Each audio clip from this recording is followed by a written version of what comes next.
Competition आपके video lecture में स्वागत है स्टूडेंट्स। और अभी पेपर 2 आ चुके हैं, जीएस जो 2 का पेपर है 67 बीपीएससी के। और मैं देखना चाह रहा हूं कि हमारे द्वारा जो पढ़ाया गया कितना क्वेश्चन लड़ा है। आप लोग के सामने में ही मैंने यह क्वेश्चन पेपर खोला है। मैं देख रहा हूं कि किस तरह के क्वेश्चंस पूछे गए हैं, आप भी देख पा रहे होंगे। तो यहाँ पर जो है पहला क्वेश्चन है, भारतीय संसद स्वायत्त विधानमंडल नहीं, इसकी शक्तियाँ विशाल तो है पर असीम नहीं। तो ये संसद से लिया गया क्वेश्चन है। तो हमने इस चैप्टर को उतना महत्वपूर्ण जो है, चूँकि 3 क्वेश्चन ही बनाने होते हैं तो इसलिए और भी क्वेश्चन से हम लोग बना लेते हैं अच्छे से। देखिए अब यहाँ पर देखिए ये क्वेश्चन डायरेक्ट आपके नोट से लड़ा है। बिहार के विशेष संदर्भ में भारत में केंद्र राज्य संबंधों की समस्या और भविष्य में इसकी संभावनाओं की चर्चा कीजिए। आप मेरा नोट्स केंद्र राज्य संबंध को देखिए और उसमें हमने बिहार से रिलेटेड समस्या भी बहुत ही अच्छे तरीका से बताया है। और मैं आपको सबूत के तौर पे फिर से आपको दिखा दूं कि हमने जो क्वेश्चन करवाया था केंद्र राज्य संबंध में और बिहार को लेकर के जिस प्रकार से हमने लिखा है उसी प्रकार से हूबहू क्वेश्चन यहाँ पे पूछे गए हैं। तो आप देख पा रहे होंगे, यहाँ पे आप देख पा रहे होंगे जो कि हमने पढ़ाया था आपको केंद्र राज्य संबंध के बारे में। और हमने बताया भी था कि यहाँ से क्वेश्चन आपके पूछे जा सकते हैं। एक्चुअली पिछले साल भी यहाँ से क्वेश्चन पूछे गए थे। और जिस टाइप का हमने बोला था और अपने वीडियो लेक्चर में हमने बताया था कि इस तरह से क्वेश्चंस पूछे जा सकते हैं। और आप देखेंगे कि बिहार को लेकर के यहाँ पे केंद्र राज्य संबंध में जो अभी मतभेद की स्थिति है उसके बारे में मैंने आपको अच्छे से समझाया भी था कि किस प्रकार से लिखना है जब बिहार के केस में पूछेगा। तो आप प्रीवियस जो भी वीडियो लेक्चर है उसको भी आप देख सकते हैं। तो यहाँ पे जो क्वेश्चन है डायरेक्ट आपका जो हमने क्लास प्रोग्राम में जो केंद्र राज्य संबंध के तहत हमने बताया था, खास करके बिहार को लेकर के, उसके बारे में आप यहाँ पर देख पा रहे होंगे कि यहाँ पे जो विभिन्न प्रकार के जो केंद्र राज्य संबंध है उनके बीच में जो मतभेद की स्थिति बनी हुई है, किस कारण से बनता है, तो उसको लेकर के हमने यहाँ पर क्वेश्चन का आंसर किया था। और बिहार को लेकर के देखिए यहाँ पर हमने अच्छे से लिखा है। और जिन लोगों ने नोट्स लिया होगा तो वो अच्छे से देख पा रहे होंगे कि किस प्रकार के क्वेश्चंस पूछे जाते हैं और क्या क्या लिखना है। समय समय पर देखिए हमने लिखा था कि केंद्र और राज्यों के मध्य इस मुद्दे पर तनाव होते रहे, बिहार भी अछूता नहीं है। तनाव के मुद्दे भी प्रशासनिक, वित्तीय तथा विधायी हैं। कराधान के मुद्दे पे वैट को लेकर के हालिया तनाव जग जाहिर है। इसके अलावा विशेष राज्य के दर्जे, बिहार में क्या है कि विशेष राज्य के दर्जे एवं 14वें वित्त आयोग को लेकर के भी तनाव बना हुआ है। बिहार राज्य विशेष दर्जे को लेकर लगातार वकालत कर रहा है किंतु केंद्र इसे नहीं दे रहा है। यही सब चीज़ हमने अच्छे से आपको एक्सप्लेन किया था। और राज्यपाल केंद्र का एजेंट माना जाता है। फरवरी 2005 में बिहार विधानसभा चुनाव के तत्कालीन जो राज्यपाल बूटा सिंह के द्वारा राष्ट्रपति की सिफारिश की गई थी। तो ये सब केंद्र राज्य संबंध के बारे में बिहार को लेकर के भी हमने यहाँ पे आपको नोट्स में लिखा है। तो इस तरीका से इस पॉइंट्स को भी राज्य द्वारा अधिक महत्वपूर्ण अधिकारों की मांग, वित्तीय स्वायत्तता की मांग को लेकर के आपको यहाँ पे आंसर राइटिंग करना था। तो यानी पॉलिटी सेक्शन में केंद्र राज्य संबंध डायरेक्ट जो है यहाँ पे पूछे गए हैं। और खास करके बिहार के संदर्भ में जैसा कि हमने नोट्स में आपको बताया था, अगर आप लोगों ने पढ़ा होगा तो आप जरूर इसको हैंडल करके आए होंगे, अच्छे से लिख के आए होंगे। चलिए अब नेक्स्ट क्वेश्चन देखते हैं। भारत में क्षेत्रीय राजनीतिक दलों के उदय का वर्णन कीजिए और क्या आपको लगता है कि क्षेत्रीय आकांक्षाओं और राष्ट्रीय एकता को संतुष्ट करने के लिए क्षेत्रीय राजनीतिक दलों का अस्तित्व अच्छा है। देखिए यह गठबंधन की राजनीति से रिलेटेड क्वेश्चन था और क्षेत्रीय राजनीति को लेकर के था और इसको भी हमने आपको करवाया था। तो ये भी आपके डायरेक्ट क्लासरूम प्रोग्राम से है। और सबसे बड़ी बात है कि न्यायिक सक्रियता मैंने बार बार, और आप देखेंगे कि सेकेंड या थर्ड वीडियो हमने न्यायिक समीक्षा और न्यायिक सक्रियता पर ही लिया था। और ये सबसे मैंने बार बार बोला था कि ये क्वेश्चन आने की बहुत संभावना है। और देखिए सेम टू सेम क्वेश्चन यहाँ पे पूछा गया। एक स्वतंत्र न्यायपालिका जिसे न्यायिक समीक्षा की शक्ति प्राप्त है, भारत के संविधान की प्रमुख विशेषता। क्या आपको लगता है कि न्यायिक सक्रियता ने सर्वोच्च न्यायालय की शक्ति को बढ़ा दिया है? तो इसकी समीक्षा करें। एकदम सेम टू सेम इसी टाइप का आंसर राइटिंग हमने आपको क्लासरूम प्रोग्राम या यूट्यूब पे भी आप देखिए न्यायिक सक्रियता मेरा जो करवाया गया उसको ऐसे मैं आपको दिखा दूं कि हमने जो करवाया क्या वो क्वेश्चन सेम टू सेम है। तो आप पाएंगे कि दोनों सेम टू सेम है। आपको मैं दिखा देता हूं।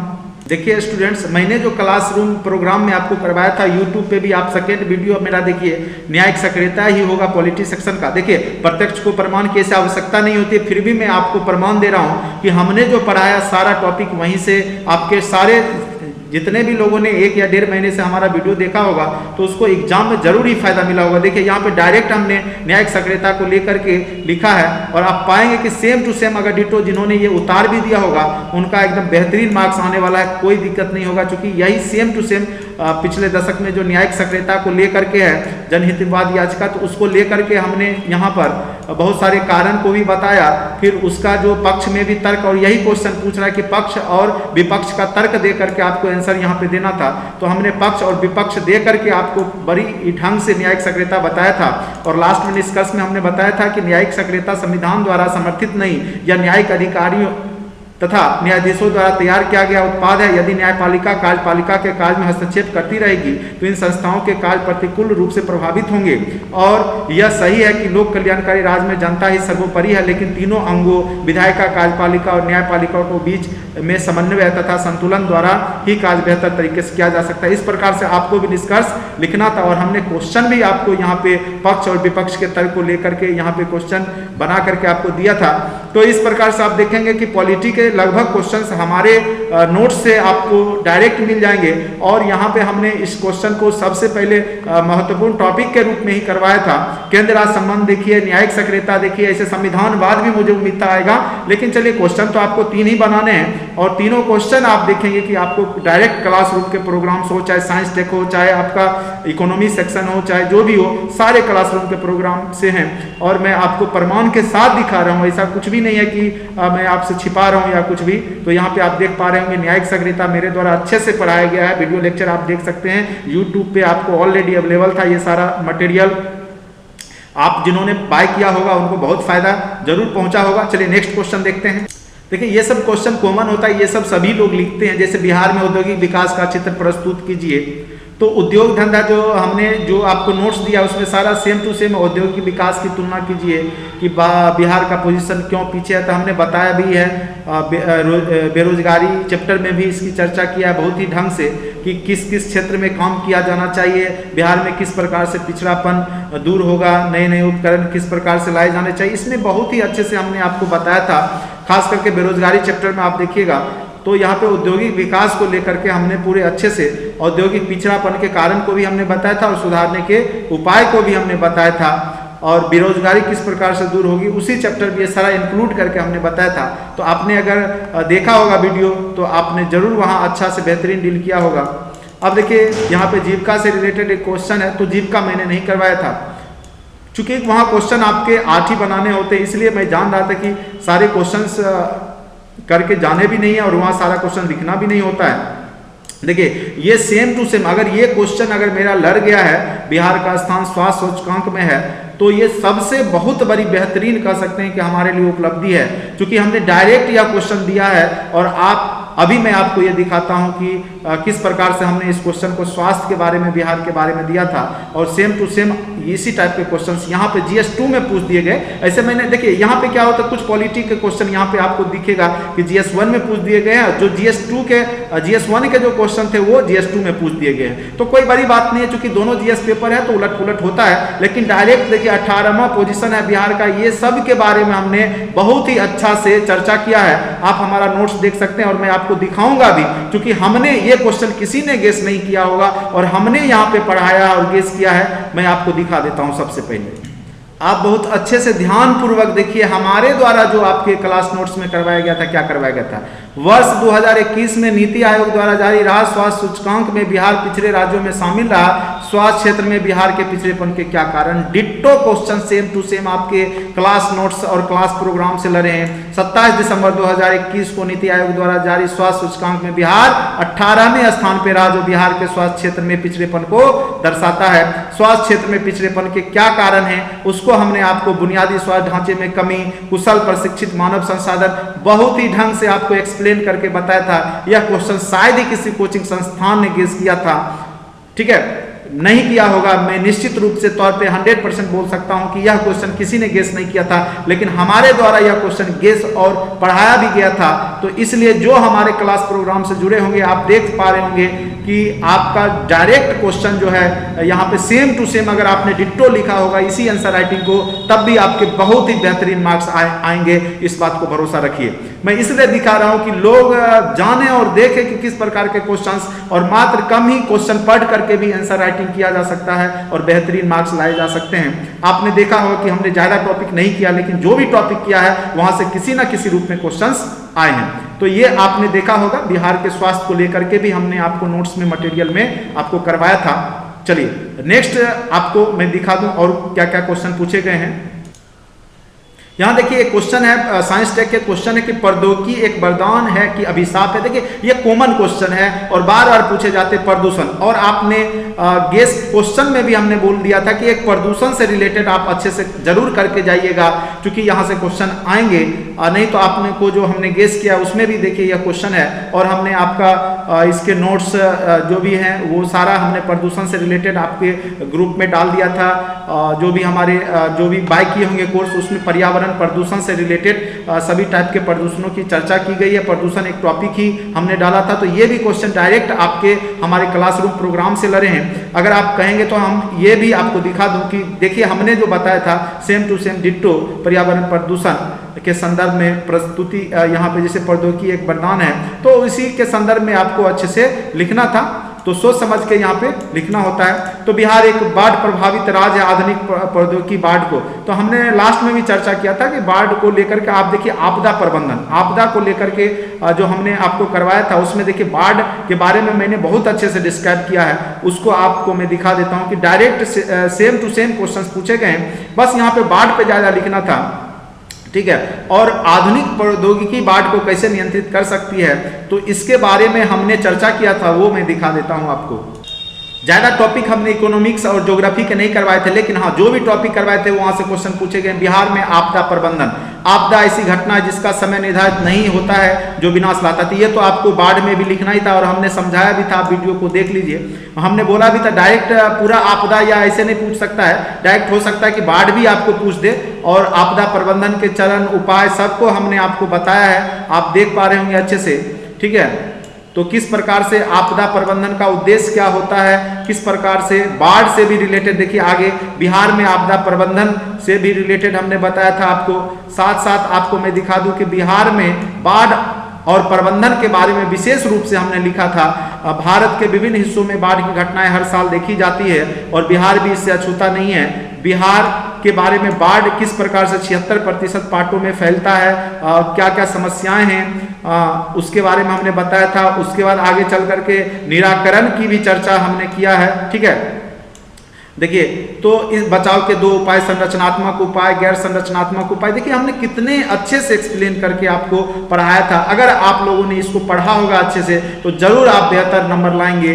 बाढ़ से रिलेटेड आपदा प्रबंधन में बहुत ही अच्छे, बाढ़ सुखाड़ हमने दोनों करवाए थे, लेकिन बाढ़ से रिलेटेड है तो आप इसको अगर पढ़ के गए होंगे हमारे नोट्स क्लास नोट्स PDF जो जिन्होंने बाय किया है, या ये सब तो आपको मैंने YouTube पे भी फ्री में सारे कुछ पढ़ाए थे, तो आप जरूर फायदा अनुभव कर रहे होंगे। और लास्ट क्वेश्चन देखिए, ये तो नैनो टेक्नोलॉजी, ये तो मैंने आपको बहुत ही बेहतरीन तरीके से समझाया था। आपने हमारा वीडियो भी देखा होगा, बहुत लोगों ने ये वीडियो देखा था। और मैं आपको दिखा दूं कि मैं नैनो टेक्नोलॉजी में जो क्वेश्चन हमने लिख के दिया था वही ditto same to same question यहाँ पे आया है। नैनो टेक्नोलॉजी में लोगों के जीवन को बेहतर बनाने की विशाल क्षमता है, उपयुक्त उदाहरणों के साथ कथन को पुष्टि कीजिए। और मैं आपको दिखा दूं नैनो टेक्नोलॉजी जो हमने हमारे नोट्स में लिखा है, सेम टू सेम इसी को बेहतरीन तरीका से हमने पेश किया था।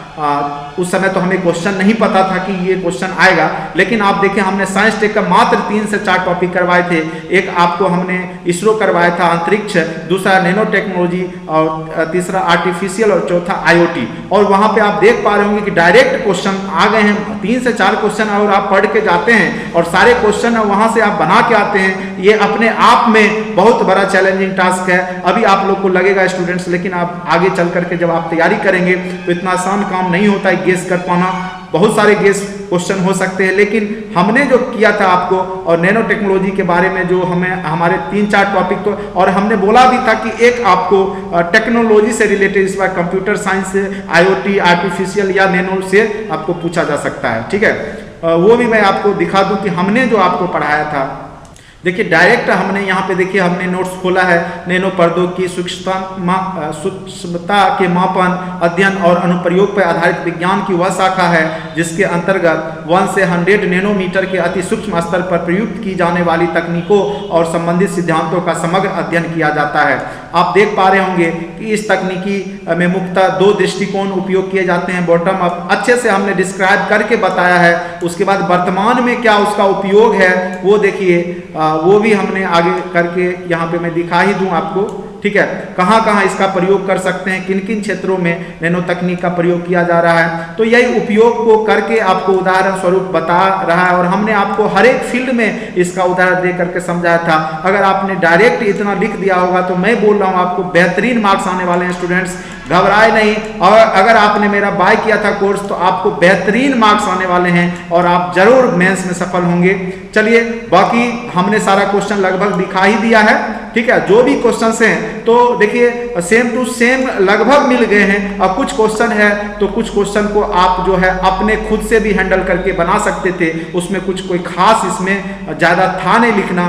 हाँ, और पॉलिटी के क्वेश्चन भी डायरेक्ट 3 क्वेश्चन हमारे क्लासरूम के प्रोग्राम से लड़ ही गए हैं। देखिए सारा क्वेश्चन बनाना होता नहीं है, 8 ही क्वेश्चन आपको बनाने होते हैं, तो सारा क्वेश्चन ऐसे भी हम लोग जानबूझ के भी गेस नहीं करते हैं कि स्टूडेंट्स को लग जाए कि बहुत बोझिल काम है, भारी काम है, मेंस का तैयारी ही नहीं करे, इसलिए हम लोग उसको छोटा करके ही बताते हैं जिससे कि वो लोग अच्छे से, जैसे हमने साइंस टेक में मात्र 3 से 4 टॉपिक करवाए थे, आप प्रीवियस वीडियो भी देख सकते हैं। फिर उसी प्रकार से हमने गठबंधन की राजनीति और क्षेत्रीय राजनीति से रिलेटेड बताया था।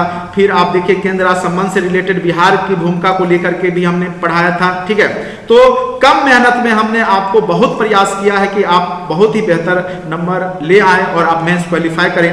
तो जिन लोगों ने बाय किया होगा उनको इस बात का एहसास जरूर होगा कि अगर नहीं किए हैं तो उनकी गलती है। हमारे द्वारा सारे नोट्स में आपको दे दिया गया था। औद्योगिक विकास की भी जो भी टॉपिक है ये भी आपको बहुत ही अच्छे ढंग से उसमें आपके क्लास नोट्स में आपके जो ऐप है उसमें आप देखिएगा। उद्योग और औद्योगिक पिछड़ेपन के कारण अगर आप बोलेंगे तो मैं वो भी आपको दिखाई देता हूँ, क्योंकि आप लोग को लगता होगा कि सर ऐसे फेंक रहे हैं, लेकिन आप देखिए समझिए बात को। जो हमने आपको बताया, मैंने आपको पुष्टि प्रमाण दिया, जैसे ये अभी हमने आपको नहीं दिखाया, लेकिन आपको मैं दिखा ही देता हूं कि बिहार में औद्योगिक पिछड़ेपन के कारण और उसका उपाय, वही क्वेश्चन है ना ये। देखिए बिहार में औद्योगिक विकास का चित्र प्रस्तुत कीजिए। चलिए मैं दिखाई देता हूं आपको।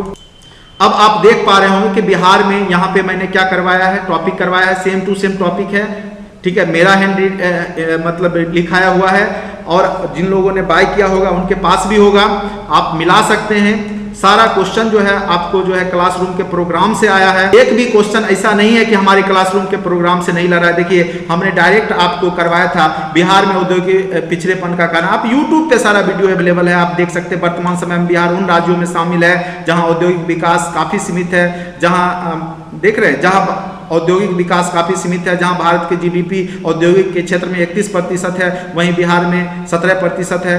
तो इस प्रकार से हमने अच्छे से क्या कारण है उसको बताया। देखिए कितने कारण हमने बताया है। अगर इसमें से आधा पॉइंट्स भी लोगों ने लिखा होगा तो बहुत ही बेहतरीन मार्क्स आने वाले हैं स्टूडेंट्स, आप घबराए नहीं। मेरे द्वारा जो नोट्स आपको प्रोवाइड किया गया था बहुत ही कम कॉस्ट में और बहुत ही बेहतरीन नोट्स दिया गया था। मुझे खुद यकीन नहीं हो रहा है कि हमारे द्वारा जो कराए गए थे direct question direct same to same आए हैं, ठीक है। तो आप लोग को जरूर यकीन होगा कि डायरेक्ट जो क्वेश्चन किस किस क्षेत्र में क्या क्या काम किए गए औद्योगिक क्षेत्र में, उसका पिछड़ेपन को दूर करने के उपाय भी पूछे गए हैं, वो भी आप देख पा रहे होंगे कि डायरेक्ट आपके क्वेश्चन प्रोग्राम से हैं, ठीक है स्टूडेंट्स। अगर आप लोग ने देखा है, अच्छा लग रहा है, तो अगर आप मेरा कोर्स बाय करना चाहते हैं तो मात्र 1500 में आपको सारा 68 का पीटी मेंस और इंटरव्यू सारे कुछ करवाए जाएंगे और आप इसको जरूर से जरूर बाय करें। आपको बेहतरीन प्लेटफॉर्म में दे रहा हूं जिसके माध्यम से आप कम मेहनत में बहुत ही बेहतरीन सफलता अर्जित कर सकते हैं। सारे क्वेश्चन क्लास प्रोग्राम से लड़े हैं, हमने आपको भी सबूत दिखा दिया है और इससे प्रत्यक्ष को प्रमाण की ऐसी आवश्यकता नहीं होती है, लेकिन फिर भी हमने प्रयास किया है। चलिए जो भी लोग, मैं लास्ट में बता दूं, जो भी लोग हमारे YouTube के माध्यम से पढ़े होंगे उनको जरूर यह बात पता होगा। चलिए जो लोग नहीं पढ़े हैं उनके लिए मैं बता दूं, अगर आप लोग नेक्स्ट 68 का तैयारी करना चाहते हैं तो आप जुड़ सकते हैं हमारे ऑनलाइन कोर्स से। अभी मात्र 1500 में कंप्लीट कोर्स का आपको प्लान दिया जा रहा है, जिसमें आपको डेली बेसिस पे ऑनलाइन टेस्ट सीरीज करवाए जाएंगे 40 क्वेश्चन के। वीकली एक फुल लेंथ टेस्ट होगा। ये तो टेस्ट की बात रही, बाकी जो पीटी के जितने भी क्वेश्चन आज तक पूछे गए हैं उस आधार पे हमने जो भी टॉपिक है उसके पीडीएफ्स, वीडियो लेक्चर्स, और कम मेहनत में आप ज़्यादा से ज़्यादा स्कोर कर सके प्री में, और मेंस जो लोग क्वालिफाई करेंगे उनको इंटरव्यू भी हमारे द्वारा, और हमने भी 2 बार इंटरव्यू दिया, और हमने किस प्रकार से वहाँ पे 78 या 82 मार्क्स लाए थे इंटरव्यू में, वो भी मैं चर्चा करूँगा, दिखाऊँगा भी सबूत। और हमारे साथी लोग ने 90 नंबर तक स्कोर किया है, तो उनके द्वारा मैं मार्गदर्शन आपको दूंगा। तो आप भरोसा करके आप जुड़ सकते हैं, और मेरा कॉन्टैक्ट नंबर आपको नीचे डिस्क्रिप्शन बॉक्स में दिया गया है, ऐप का लिंक दिया गया है, आप उससे आप जुड़ सकते हैं।